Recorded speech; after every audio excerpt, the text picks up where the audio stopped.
in recruitment, everyone's humans at the end of the day. We're all people.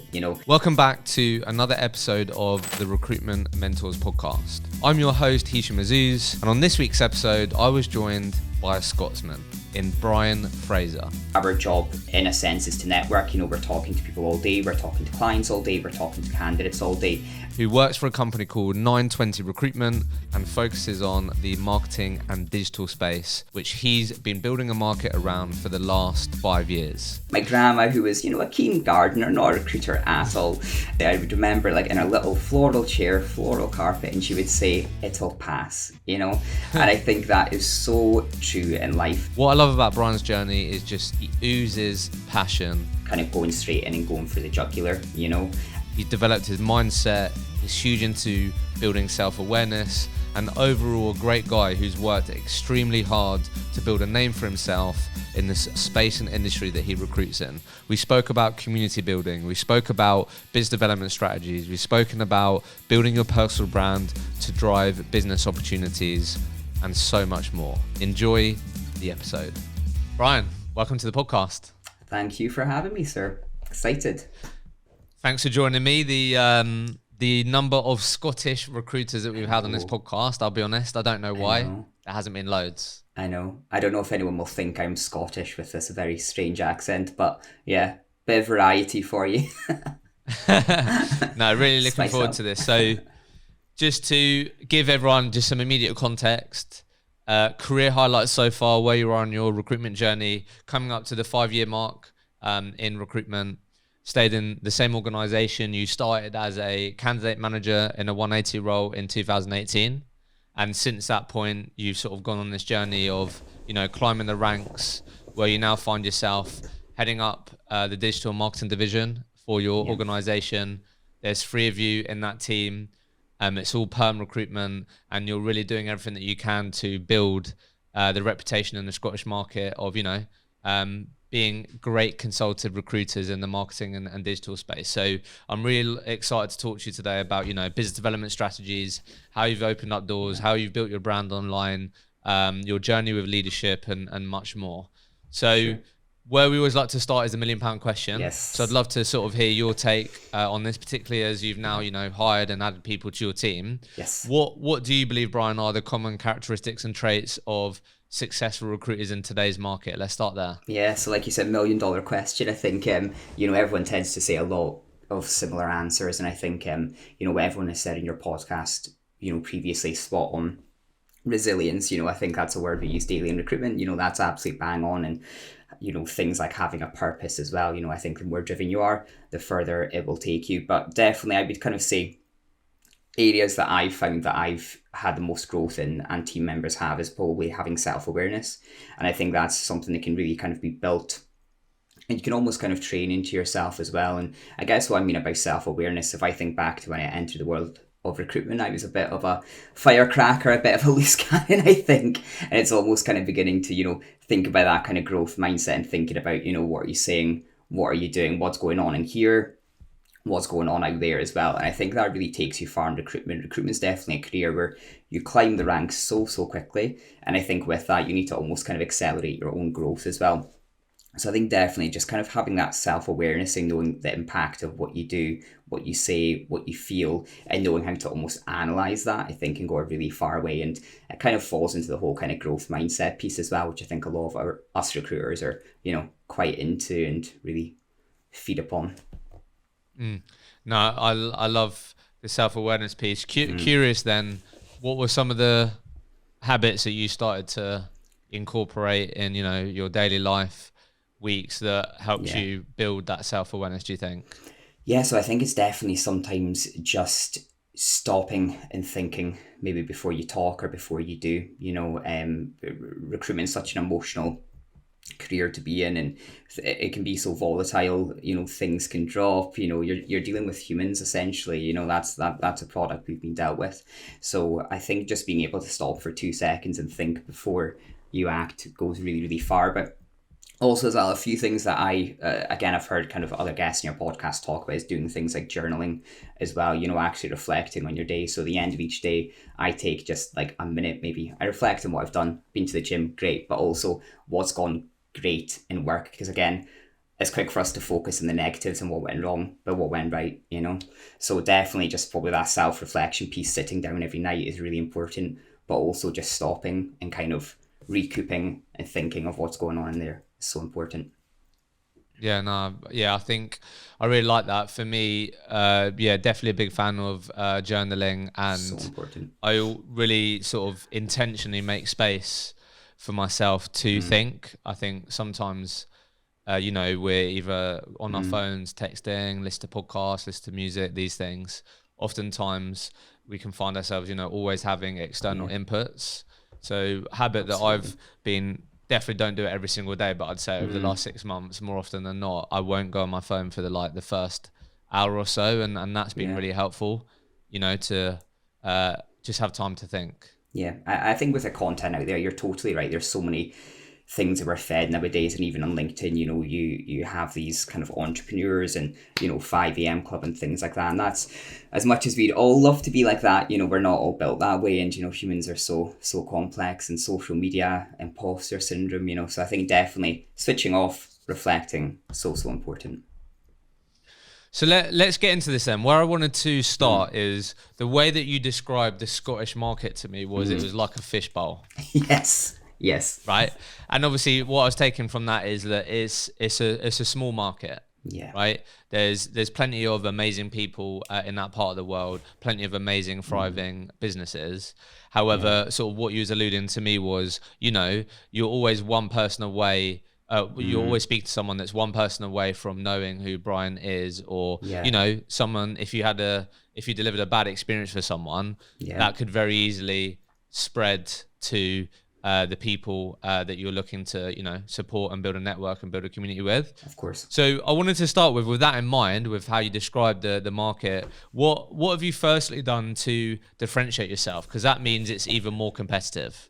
Yeah. So let's start there. Like, over this journey, over the last sort of nearly 5 years, what have you done, you feel, to, really stand out amongst your peers and your competitors, bearing in mind that it's a super localized competitive market? Absolutely. So completely what you said there, it is a fishbowl, and it's so small within Scotland compared to, say, down in England and other markets like the US, and kind of word spreads quickly, like you said, if you get a good experience. And as I've kind of worked through the years, very quickly you hear if a recruiters delivered a bad service. And typically I would say where I've kind of heard bad feedback is perhaps been recruiters not understanding their market or understanding technical requirements, and just knowing digital and marketing and creative within Scotland.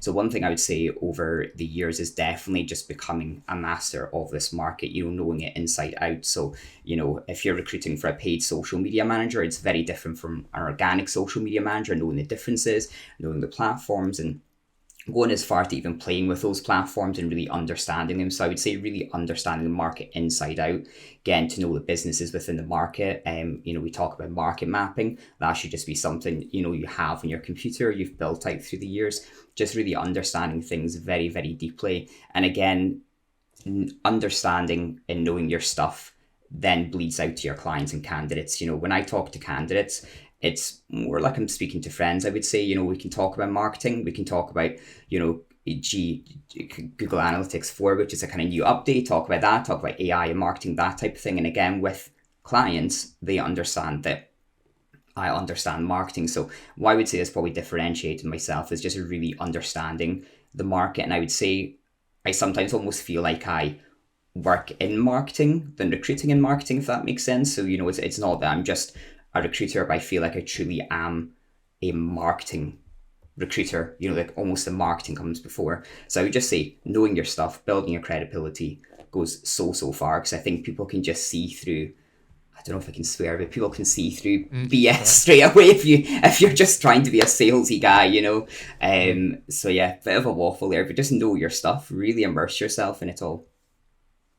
So let's just talk about this for a second. So what you're saying there, it sounds like, is like you're not trying to be as competent as a paid social media specialist. However, what you've committed to over the years, which you feel like has given you a competitive advantage, is being really committed to being curious about what it is that the people you work with do. If that's playing around with the platforms, if that's learning in your own time, if it's asking great questions, and then you're sort of, I guess, showcasing that and talking about your curiosity and your passion for the industry, rather than just speaking to people about their jobs, their salary, what they're looking their next move. That's what it sounds like, because I don't want people to feel like you have to become as good as the people you're placing, because I don't actually believe that to be true.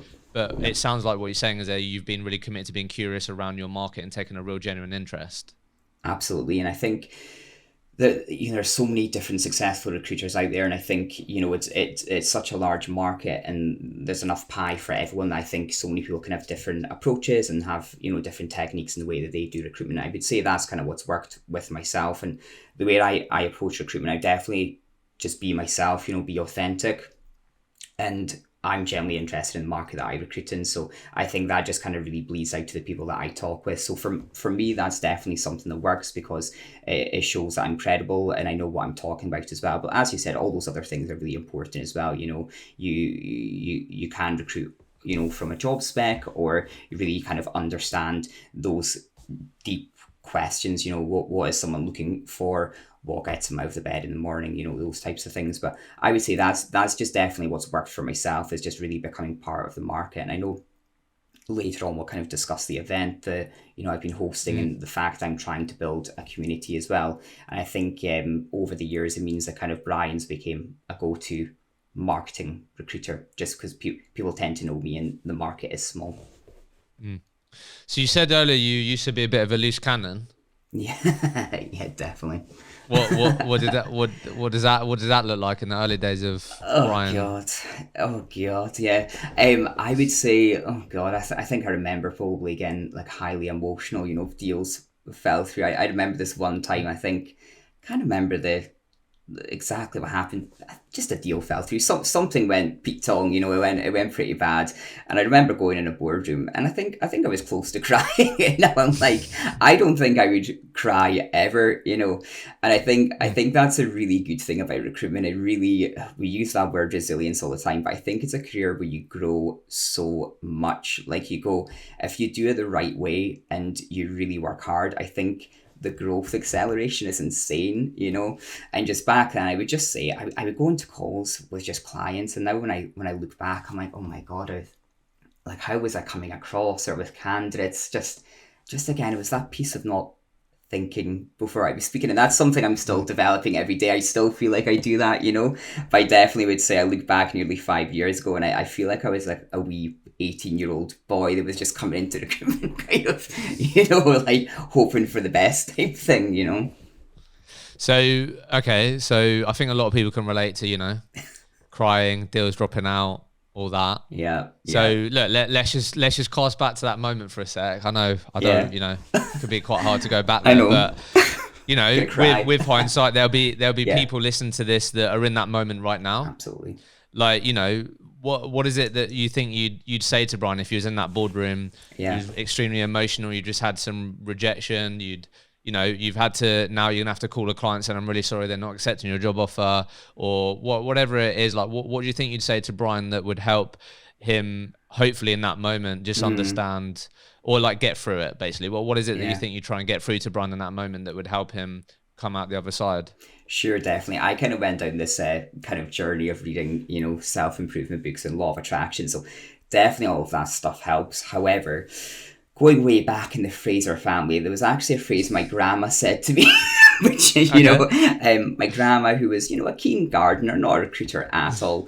And she used to always say, I would remember, like in a little floral chair, floral carpet, and she would say, it'll pass, And I think that is so true in life. I don't know in life you get so anxious about things. You experience things like imposter syndrome. It's really, really tough, and recruitment is one of those careers. It's why we talk about it, in the way that we are. It's such a tough career, and it's just remembering it will pass. Like, absolutely, it will pass. If it's one deal, that's a drop in the ocean. If you're looking at your week, it's one thing that happened in your week. If you're looking at your month, your quarter, your year, it is a drop in the ocean. And it's more about how you rebound from it. If you really get down in the dumps, which absolutely I did.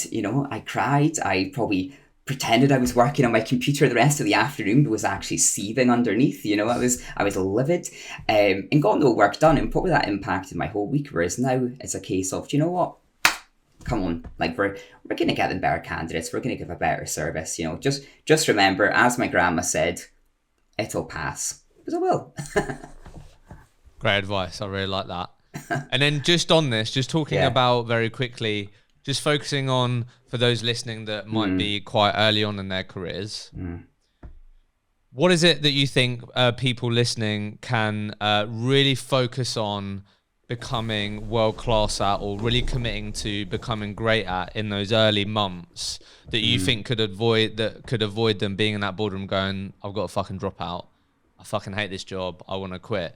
Is there anything specific looking back that you think, you know what, if I really just got better at focusing on that part of the recruitment process, or made sure I asked those sorts of questions, whatever it may be, it could have given me a better chance to having less of those experiences? Obviously, we can grow from, we can learn from.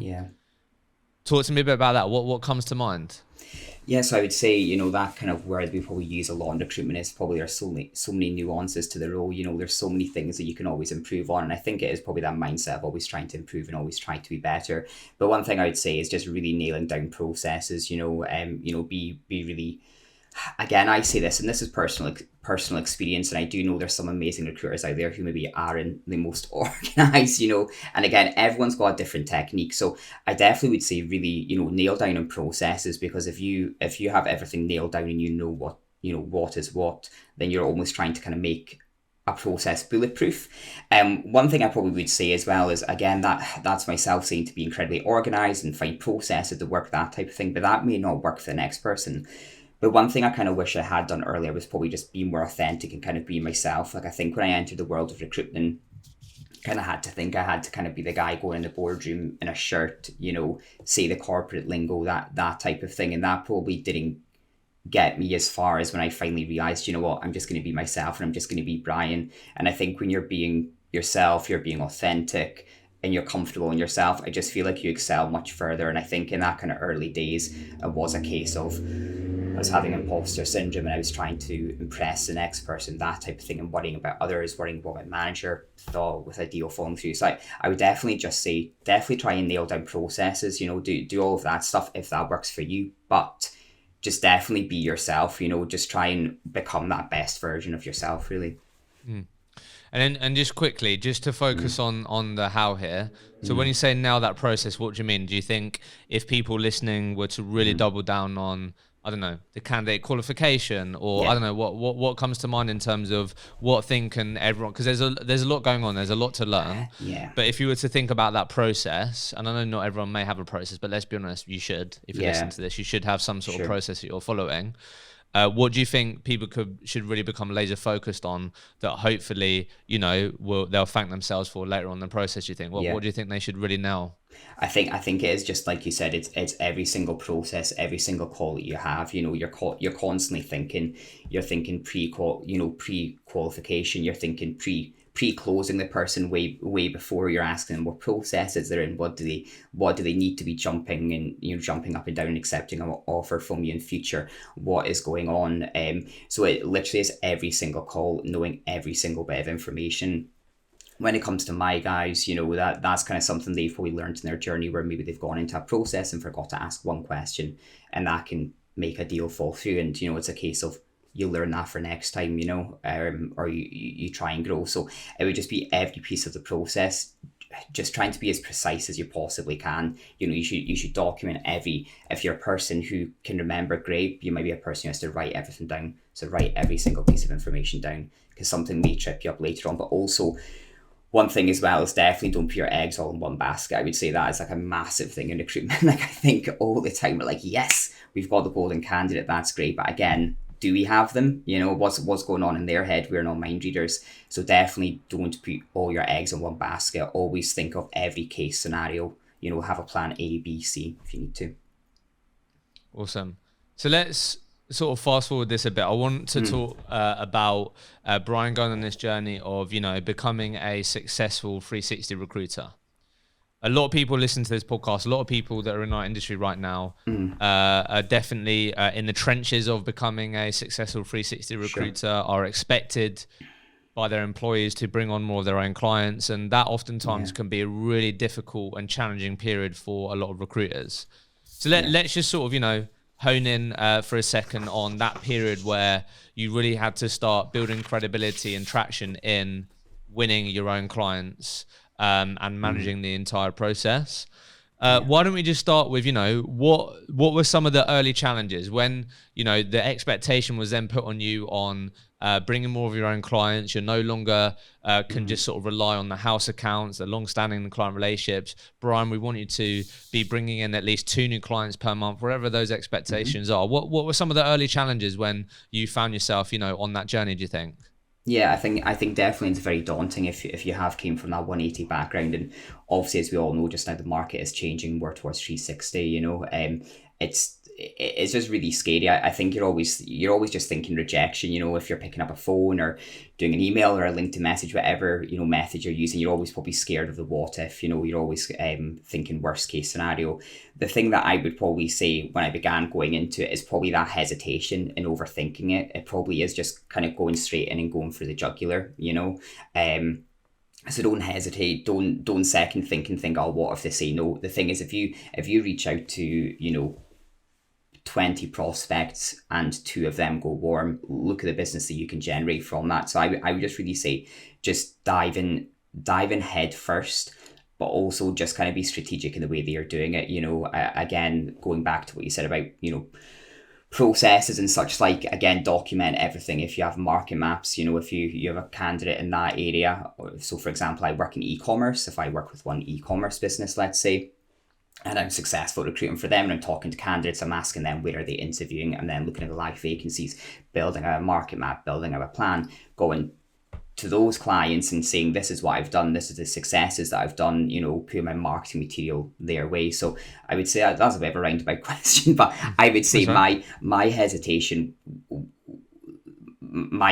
was just hesitation, was just second. That kind of little voice in your head, try and overcome that. Easier said than done, but it is just a case of the more that you do something, the more that you become comfortable with it, and it's just human nature, isn't it?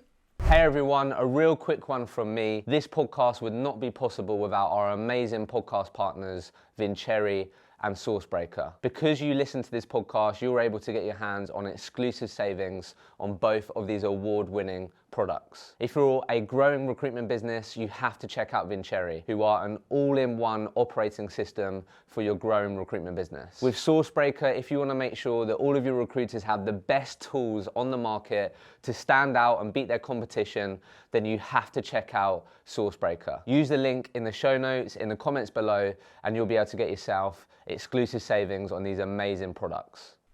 And let's just think about that for a second then. What were maybe, and we can go as granular as you want, like thinking about that period, obviously we're hesitant because, you know, are we doing this right? Am I going to sound silly? Am I going to come across not credible? Like, am I just going to get rejected, right? I can definitely relate to that. It's really just pushing through that inner voice of, you know, saying, Brian, don't make this call. You could look stupid. Like, you just have to push through that, right? And that is something that, if I'm honest, you have to just push through it. There's no other roundabout way, really. But I guess what I wanted to ask you was, thinking about that period, was there anything that you found yourself latching on to early on that you found maybe worked, or, you know, you had some early success with, and you're like, you know what, right, I'm going to keep doing this. That's really working for me.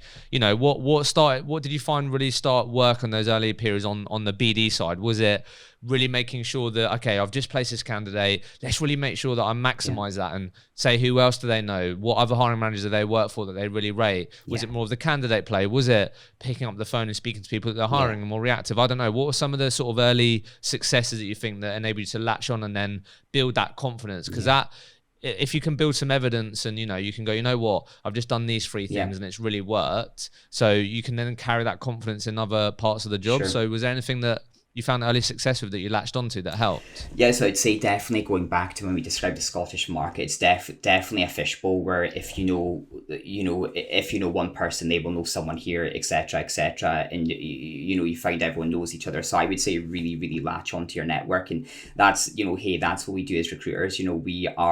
Our job in a sense is to network. We're talking to people all day, we're talking to clients all day, we're talking to candidates all day, and really, really latch onto that and look at your network and look at who you know. So it's doing things, like going to events, or like you said, if you know a candidate and you've placed them, what's the company that they've came from, what colleagues do they have. If you are working with a leader in the business, if you're taking them out for a drink or you're meeting them up for a meeting, you're going to be saying, who do you know, and just talk about the market. But definitely in Scotland, it's so small. If someone tends to know someone somewhere, through it, there's always a kind of 2 degrees of separation type thing. So kind of what I utilized probably was that every kind of BD opportunity I saw, they could almost always be a kind of warm lead, and that's probably kind of what I would say is the best way to maybe initially approach BD, is try and look for those warm leads first, rather than just going in cold and just jumping on the phone. Look at who do you know in your network, how can you really utilize that network. And as a recruiter, you should be going to events, you should be talking to people, and with that, if you're doing that over a period of time, if you're just hitting the phone and talking to people, think of it like a spider web. It's just going to keep growing, and how can you really, really capitalize on that network. What would you define as warm then when you mention that? So for example, I would say, I'll use e-commerce as an example again. It's kind of, I guess you could kind of say like a subcategory of digital within Scotland, and you could probably say there are under 40 kind of e-commerce managers within Scotland. They go to a lot of meetups together and they all tend to know each other. So I work with this one guy and I know him really well, and he'll very often talk about an e-commerce manager at this business, and I'll say, hey, how you doing? Do you mind doing a little introduction for me? So, it's just, does this person know that person? Are there meetups happening? Have they previously worked together? Again, if you're market mapping, did this person work with that person there? Again, as a recruiter, we become serial stalkers, don't we? And again, that's a kind of number one piece of advice I would say as well, is always do your research. When you are going into BD, you're talking to new clients, whether you are going in warm, like I said, or cold, really do your research and know where they came from, know what they've done, but always kind of build out your kind of market map of who you're going after, who's been there and here and everywhere. And curious, what have you found to be the most effective way to get introductions? I probably recently, the event I'm running, which again I know we'll be talking about, I'm finding it's a really good BD tool, because I can go to people, and there's not a great deal of like marketing meetups and events within Scotland, and that was something I identified. So I can approach people, and there's a few clients I've already won via doing that and saying, do you want to be part of our future event? Do you want to attend? And you're going in there with another agenda, but again, thinking of the long-term game. There was a client I maybe spoke with, 6 months ago, and they've just came to me saying, we actually are going to kick off recruitment now, So always think that kind of long-term game, talk to people, do introductions, let them know your value, your worth, what you can bring to the business, but don't think you need to make money off them there and then. Just think of building the connection and almost kind of building that business friendship. So why don't we, because we can obviously mention the events a couple of times there, why don't we, I think a good way to talk about this would be, let's talk about, obviously right now, like in the most current period, I think what would be really helpful for people is getting your perspective on, we're talking about business development here. So I think it'd be really good just to hear your take on, let's just say, you mentioned a spider diagram there. If we were to think about Brian's business development strategy, Brian's business development approach, and we'd think of a pie chart, Yeah. Like, let's break down this pie chart. You know, what makes up this pie chart in terms of you being successful at BD and building relationships and getting in front of people that, you know, you might be able to work with now or in the long term. How do you build up, what makes up this pie chart? You know, so you've mentioned the events. We've spoken about leveraging your network that you build connections with and getting referrals. Yeah. How else, you know, what else is made up in this overall BD strategy? Yeah, definitely. So yeah, like you said, it'd probably be hard to kind of break the percentages down exactly, but I would just kind of say with the event, kind of, leveraging that and seeing who's attending our event, who's interested, who can we reach out to participate in future. So that in itself is a whole kind of BD tool. And then just trying to get introductions from my network is another big thing as well. We've generated a lot of just even inbound business via that, which is fantastic. Inbound business kind of, the more the better, but definitely I would say in my market, I'm tend to be kind of going after maybe like head of marketing, that type of thing. And there wouldn't be like if you're recruiting in sales, they're not just people sitting by their phone, but they definitely are it's the type of market where they are on LinkedIn a lot. They're very active on there, so it definitely is about, I would say that would be my kind of number one tool would be LinkedIn, definitely. Recruiters come in all shapes and sizes, and some people like kind of hitting the phone and picking that up and doing it that way. I definitely would say I always try and kind of almost edge the door open a little bit and then kind of start going in a bit more heavy, I would say. So I would say that would be my kind of biggest tool. But again, if I'm approaching a business on LinkedIn and they're recruiting for a couple of roles, it's thinking, do I know someone in that business or does that person know someone there? Again, it's trying to just show some kind of relevance. Or if it's a business that is a 25 mil e-commerce turnover, and going to them and saying I helped build a team in a business that's similar size from scratch, so I would definitely say LinkedIn would probably be my biggest tool, using the power of my network. Again, people I recruited 5 years ago are now in management roles now as well, so definitely leveraging that, thinking that long-term kind of goal as well, looking at your network from years back and thinking, as that person became a hiring manager, can they get me into HR? And then using the event as well. So it comes through lots of different channels. And I guess when it comes to BD, it's definitely thinking of as many different ways you can bring business on. It's not just picking up the phone or just LinkedIn messages. What else can you do? But can you also attend events as well? So it's great events are back on now as well. Amazing, great to be getting out there and seeing people as well. And again, just meeting people in person as well, having conversations, I think it's thinking of lots of different avenues and bringing them all together.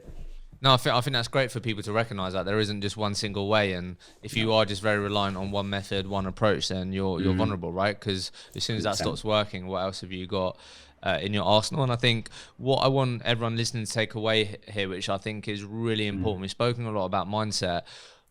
Like the way that you're talking about things is you view everyone that you connect, build relationships with, almost under the same category. We could call them customers, we could call them people, whatever. But I think where sometimes people really struggle when they're on this 360 journey is it's like, right, 9 till 1 p.m, I've got my candidate hat on and I'm just speaking to candidates and I'm qualifying and I'm finding out, are they happy? Do they not like their manager? What salaries they're looking for? I'm pitching jobs. And then, okay, 2 till 5 p.m, Brian, I'm going to be doing my business development. I'm then maybe even calling the same people, but I've got my advisors on and going, hey, do you have these challenges at the moment? I've got this candidate, do you want to speak to them? And I think everything that you just discussed there, you never once sort of, compartmentalized candidates and clients. And I think that's something that people really should consider, is the best recruiters are speaking to people and are open-minded to, hey, let's build a relationship with this person, let's connect with them, and let's gather information, which maybe I could use now in the short term on the candidate side of things, maybe I could use on the client side of things, but really making sure that you put everyone under the same banner and you don't find yourselves putting on, your candidate advisors on and your client advisors on. So I really appreciate you sharing that. Let's talk about specifically the event then. Like you've mentioned around LinkedIn, utilizing that. I can definitely tell, looking at your LinkedIn, you're consistently sharing content. I think you're building your brand. I think if someone's to land on your profile, they'd probably have a better chance of understanding, if I speak to Brian or I work with Brian, what that might feel like. I think you've done a really good job of that. Obviously, the events have been a more recent thing. It'd be really interesting. Why don't you... I think people want to know, and I know you're early on in this journey, so you can sort of be honest with us. How have you used this channel and vehicle to help on specifically, speak to companies and speak to organizations on the, just to sort of pull it in this section at the moment, the BD side? Because I literally had a phone call today from a founder who, again, a bit like you, really committed to building community, wants to give value, and they're consistently doing that, but sometimes struggles when to know, to flip the conversation, or at least say, hey, Brian, look, these marketing meetups we do, look, that's important to us. We want to build a community, but by the way, we can help you find amazing marketing managers. Like, how have you found so far navigating the, look, we're not an events company, we're a recruitment company, let's have that conversation, because that's part of the game. So how have you found, introducing that? How have you approached it so far?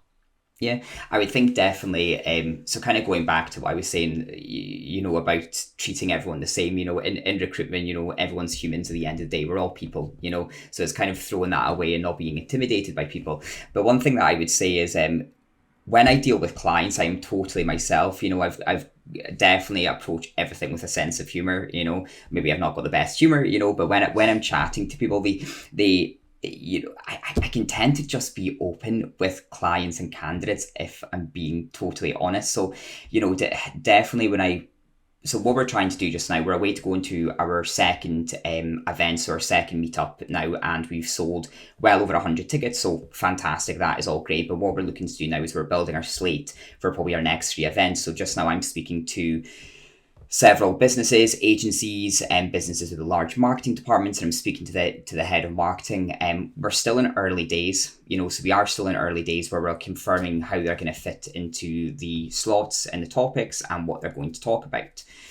But when I'm chatting with them, I probably just am real and honest, to be honest, and they know that I'm a recruiter. And when I'm saying my proposition is and what I'm about, I'm not a marketeer, I am a recruiter, but I really care about the industry and I really care about the sector, and I'm trying to build a community because I've seen a gap there in the Scottish market, and there's a lack of community, there's a lack of togetherness. So when I'm speaking, a bit of a long-winded answer, sorry, but I'm speaking to people, probably I'm just pretty honest. I'm like, I'm a recruiter and this is what I do. As you said, I've got a lot of it on my LinkedIn there. I've got, nice kind of sexy pitch decks and PDFs I can send to them, just kind of saying this is what I do and I'm really good at it and I'm really passionate about it, and I'll tend to know their business and know what they do. So again, I would just say I'm pretty upfront and I'm not trying to kind of beat about the bushes, but I'm also trying not to jump on them. I would say that's the way I approach things. I would just say talk to people like they're people rather than their sales targets. Yeah. So basically what you're saying is, in all these interactions, so you speaking to these people, the first thing is obviously you're enabling yourself to speak to these people about your event, which maybe you might not be able to speak to these people if you're trying to spec in a candidate, have a networking call, whatever, right? So that's the first thing. But I guess what it sounds like is, every time you're having these calls and interactions, you're educating them on who you are, what you do, what you're about. So it means that obviously you're speaking about the event, but at the end of each interaction, they get off that call and understand, okay, well, Brian does that. And I know that he does that, as well as trying to, build a community for marketers in the Scotland market. Exactly, and it's a case of there people ask you how your day is, and you're doing good things, you're doing good recruitment, and it's that case of never brag, but definitely be sure of yourself and know your worth, and know that if you're good at what you do, you're good at what you do, and communicate that, but not kind of bragging and boasting, but definitely it's it is that piece, I would just say, of kind of being authentic and just kind of being real with them. But again, it's going back to that piece I said about kind of long-term game as well, so it might be that maybe they are a PSL business and there's so many hurdles to get through to win them as business. I'm not going to win them in 2, 3, 4 months, it might not be until the next financial year, so it's not always going into everything with an agenda as well. Again, it's that kind of piece of treating people like people and not just thinking of kind of, pound dollar signs above their head. I think in business, if you're a good person and you're authentic in yourself, I do think that can get you pretty far. I think especially with recruiters, it's an industry where there can be, it can be tarnished with a bad brush sometimes, which is why, you're kind of doing what you're doing. And I think if you're just yourself and you're a good person, I think that's such a good way to win business as well. If you know your stuff and you're a good person, people recognize that as well, you know, and that's what I would say a lot of my network know. A lot of the clients I work with, back in 2018, still working with today, and they just kind of know me. I'm the chatty guy that speaks a lot of rubbish, but we get on really well. We've got a good friendship. We can have a laugh, you know, we can talk about our weekends, you know, just be yourself, be a good person. Don't just always think sales, you know, but also think commercial, obviously. There's business to run, you know. Yeah, of course. And then just to get practical on this for a second as well, like give us some examples how you've used this event or the event that you're now hosting to, you know, open up doors with people that you haven't been able to speak to before. Are we, you know, what does that actually look like, and what does that actually sound like? Are you, you know, reaching out to Brian and say, hey Brian, look, may have noticed that we've recently launched a marketing event. Reason for that is this. Would you be against connecting on, you know, finding out a bit more, thought it could be useful for your team? Like, what does this actually look like, you know, in practice? Yeah, exactly. So just exactly like you said, just reaching out to people, you know, whether that's, you know, an email, a call, or a LinkedIn, and just reaching out to people. And typically what I would say when we're doing each event is in Scotland, every marketeer, regardless of the level, is aware that there are a lack of events, you know, in Scotland, in the tech community, for example. Yeah, there's really cool monthly meetups that happen, you know, they talk tech, they have pizza, that type of thing. It's not really been a thing in marketing. So already when I approach people, it's almost just extending a hand and kind of extending an invite, saying it'd be really awesome to have you the next event. You know, we're trying to bring together lots of like-minded individuals and bring together, you know, the best talent in Scotland, you know, into a room, you know. So it's almost kind of extending a hand and kind of giving them something, kind of scratching their back, because chances are if they're really into their sector and they're passionate, they'll identify there is a lack of this networking, a lack of these events. And typically people will come back and they will say it, you know, really, really admire what you're doing. It's great to see someone's really taking the lead, taking the charge, trying to build something. So it's really just reaching out with that kind of warm hand, really, and kind of saying it'd be great to have you along. And there's been several clients I've done that with. They came to the event, or they're coming to future events, or are going to speak at future events, and we're having coffees and we're talking about business and talking about what I do. Again, I'm not selling what I do, but I'm just telling them what I do, and I am credible, and I am good at what I do, you know. And again, that's kind of, it's that kind of thing. And again, why, you know, personal brand on LinkedIn, it's something I definitely know I can be better with. You know, you're obviously a whiz, you know, when it comes to that. But, you know, it's that whole thing of being the first person that they think of when they think recruitment. And what have been some of your biggest wins so far? Yeah, so as in kind of client wise for the events. Just, I don't know, Annie, what would you say is like, you know, let's talk commercials. People may think events have already been done. You've obviously recognized an opportunity, which I think is awesome. You've taken action. I'm sure there's people, you know, sitting in your market going, oh, I've had that idea, but you know, you've taken action. So give us a bit of a snapshot of one of the wins that you've had. Maybe you met a candidate that you ended up placing, or, you know, the recruiters want to know, right, is this impacting the targets that we're trying to hit, you know? Yeah, 100%. So we had one client that we're going to get involved in a future event, a kind of social media orientated agency, and we reached out to them about speaking at a future event, met up for a coffee. Lovely guy. He's building a business up and he's away to go through a lot of growth, working with some really cool brands like Skyscanner, and I want him as a client just because he was pretty transparent. He was just like, I've spoken to a lot of recruiters and I've just had terms and documentation thrown at me, whereas we've met up, we've chatted about the market, bashed our brains together, and, you know, with the same vibe, I can tell you really care, you know your stuff. So won that.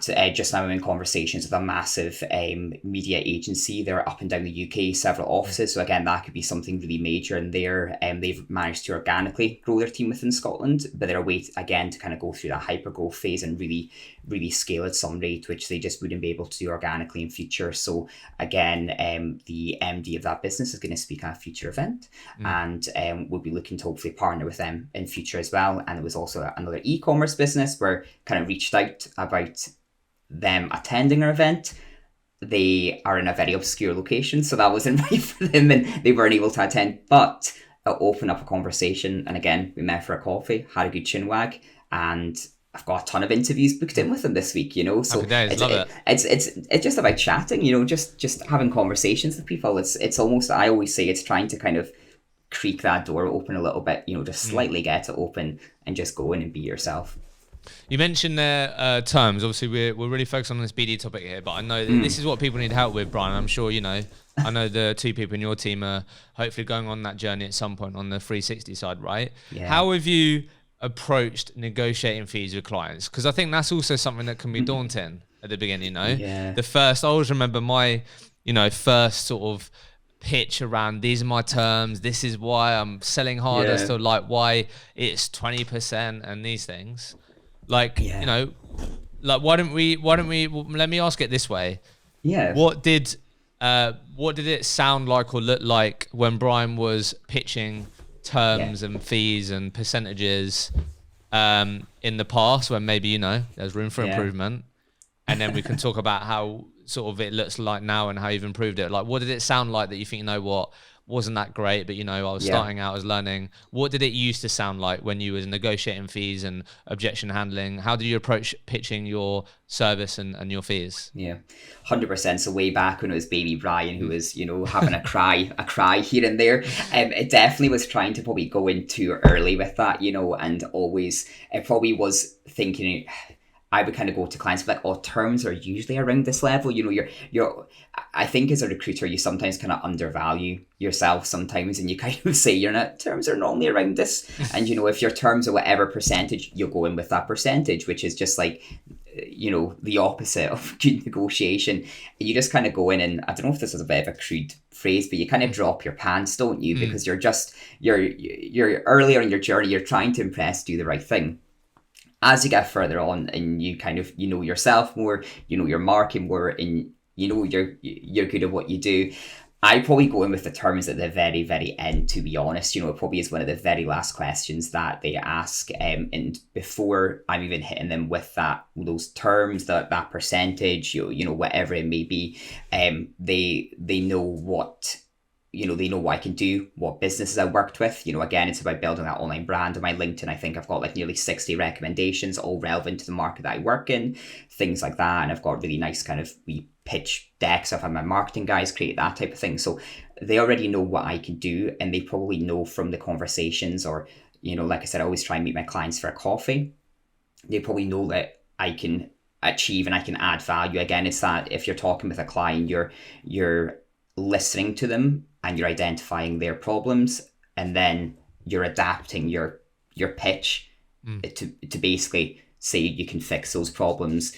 And then when you've got them hook, line and sinker, then go in with the terms. And again, be cheeky, put a couple of percentage up as to what normally your organization does, that type of thing, and if you maybe have to drop it a wee bit, you can, but it's not going to be below where it should be, so definitely sell your worth, sell your value, and think terms at the very end, because I think it's something you get scared with. You think, terms and signing a contract and stuff, and really it's a tiny piece of the whole process. It's All right, I've got some questions on this. Yeah. Because I think this would be really helpful for people. So just quickly, first one, I want to speak to you about this pitch deck, because I think this is something I've been speaking to quite a few recruiters about. It's something that I've implemented in my own sales process, and it's been a real game changer.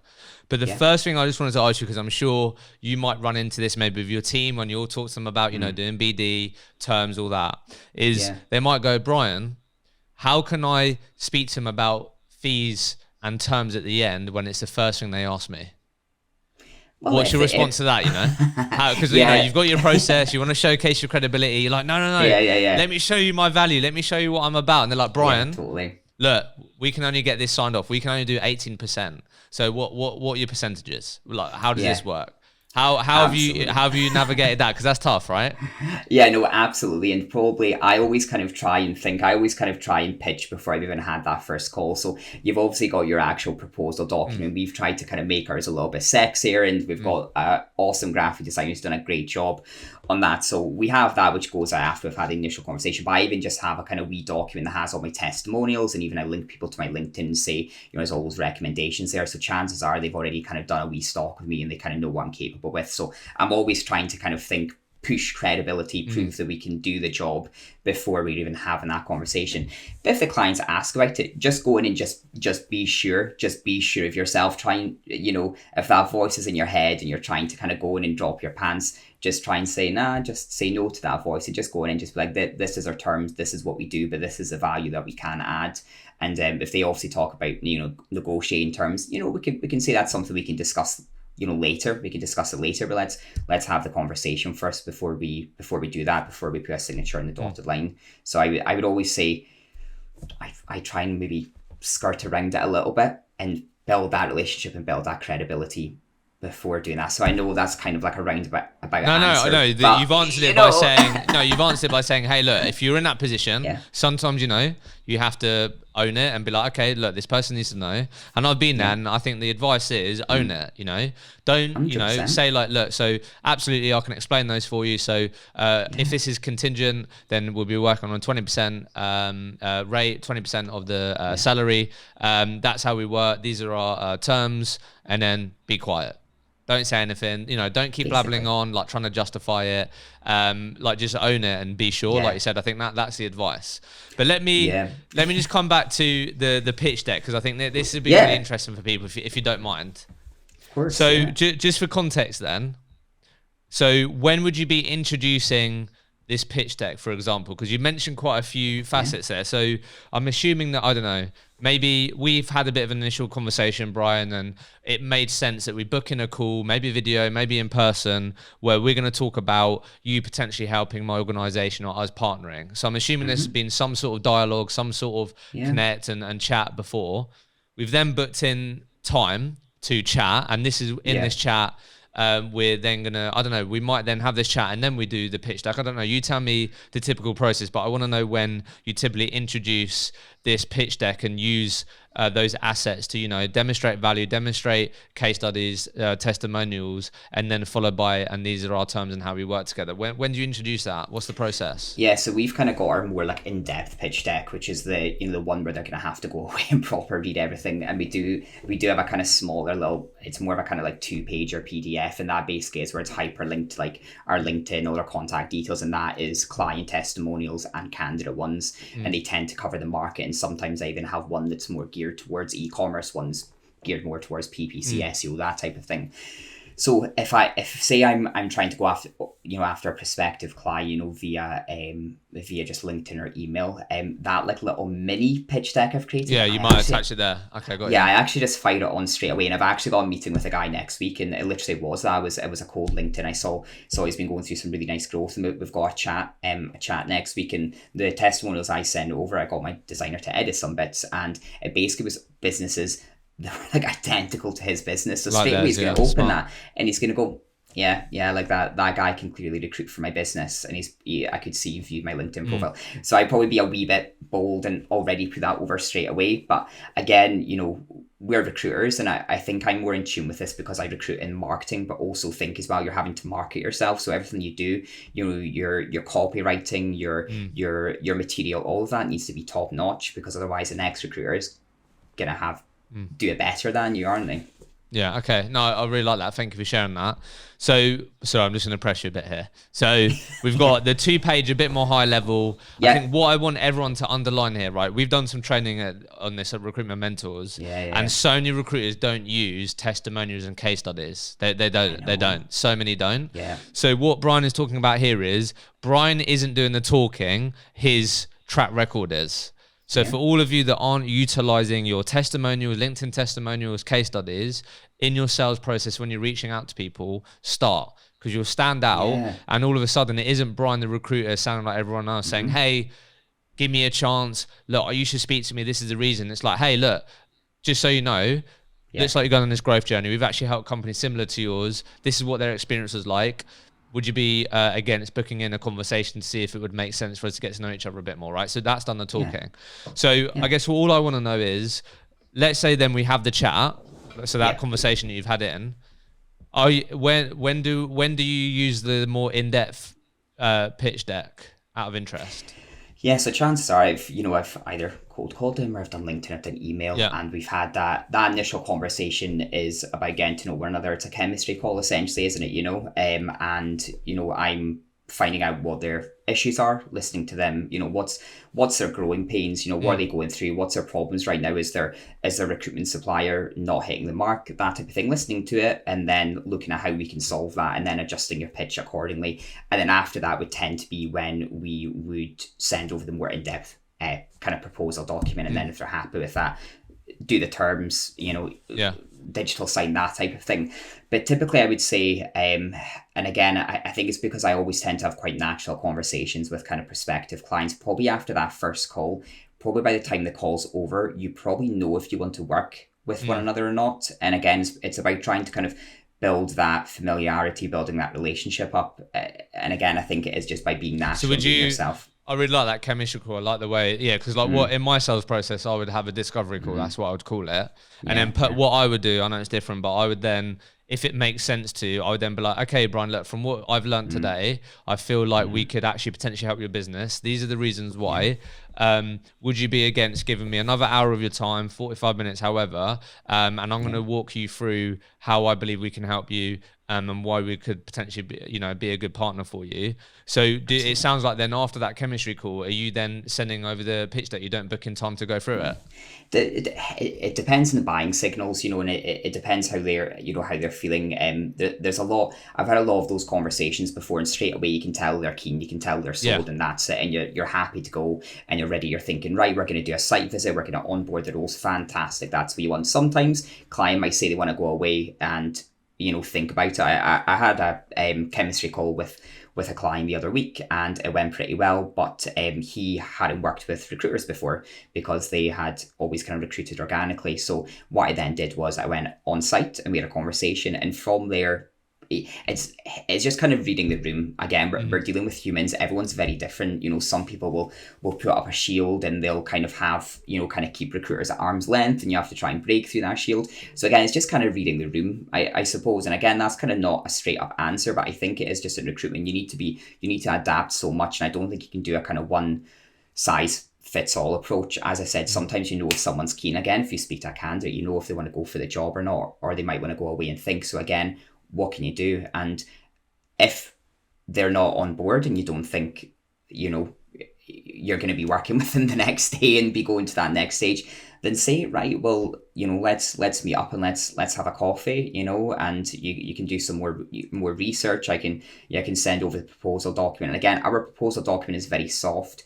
It's more about kind of what we do. It's more about how we market roles. It's more about what we have done. It's less about terms, and it's less about the corporate stuff. It's a nice kind of user-friendly document, you know. So again, just read the room, and kind of that's just the number one thing, is you just need to adapt to every single individual you're dealing with in recruitment. It's just you cannot use the same principle for every client and every person.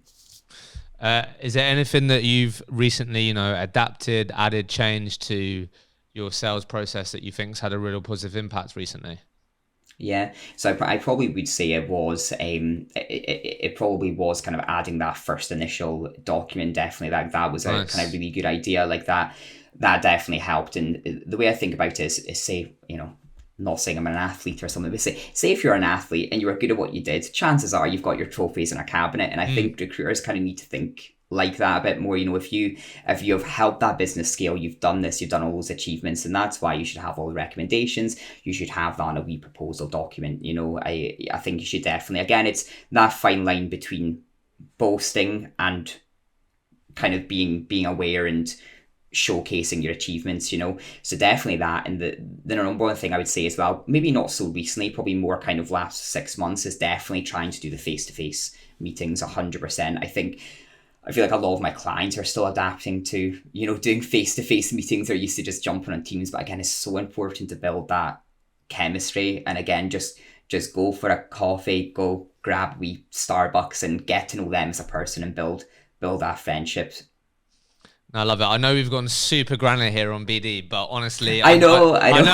Honestly, Brian, there's so many sort of nuggets in there, and I know there's so many things that people can take away, and that's what it is. People want to listen to this sort of stuff and, you know, be able to apply stuff. So for me, if I'm listening right now and I haven't got any sort of, you know, sales assets or sales collateral, that would be the number one thing that I'd be going, hey, right, my manager, can you help me create this? This is something that I need. It's going to help me. And like you said, it isn't about boasting. It's about having other people give you credibility and sort of vouch for, you know, what you're saying to people. And let's be honest, like for me, this is how I find it as well, is when you have these things created and you can see them in front of you, these, you know, case studies or testimonials, it gives you more fucking confidence.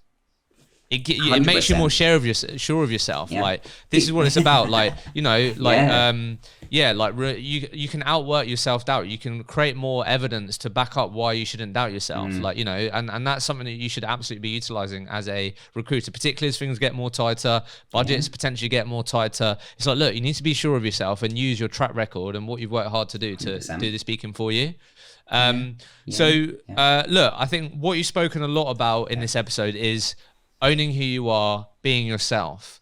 So, you know, what advice would you have for people that are struggling to walk into their power and be themselves, and, you know, find that difficult? Because it's easy to sort of hear you say, yeah, look, be yourself. What would be your advice to someone listening to this? You know, find that difficult. They feel like they have to have that work mask on. Yeah, what advice would you give to them to, you know, lean into that power and own who they are, which actually is going to, you know, be the best thing they can do for their career? Yeah, definitely. It's a journey for sure. Like, way back when I was at school, I was like the bullied little gay nerd, basically, like when I was at school. So it's taken, probably for me, recruitment probably has enabled me to become that confident person and, you know, to become sure of myself. So for that, I'm so grateful to recruitment and the business I work for, you know, because I've been able to really grow and kind of flower as a person, because I was, like I said, I was a different Brian way back. But I probably would say it'd be the people you surround yourself with and the leaders in your business and the business that you are working for. You know, the business that I work in, we were always more of a STEM recruiter, you know, so they were always doing kind of tech, you know, kind of dev type stuff and engineering, manufacturing. And my directors, they've let me grow a division, and they've honestly just kind of let me go and do my own thing, and have completely empowered me and kind of offered me that support to do that. You know, we're a way to kind of do a bit of a brand relaunch where it can be 9-to-5 marketing and digital and really go hard after that.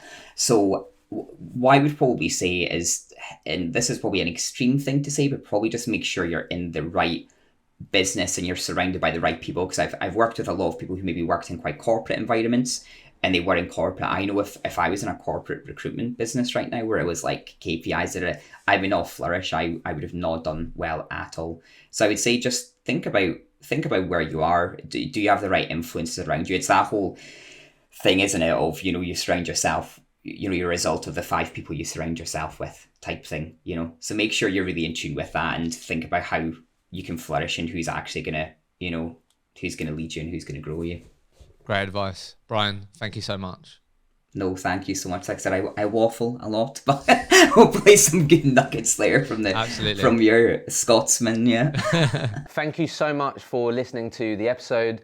I hope you enjoyed it and got value from the conversation. If you did enjoy it, please don't forget to like, share and subscribe, and we'll see you in the next episode.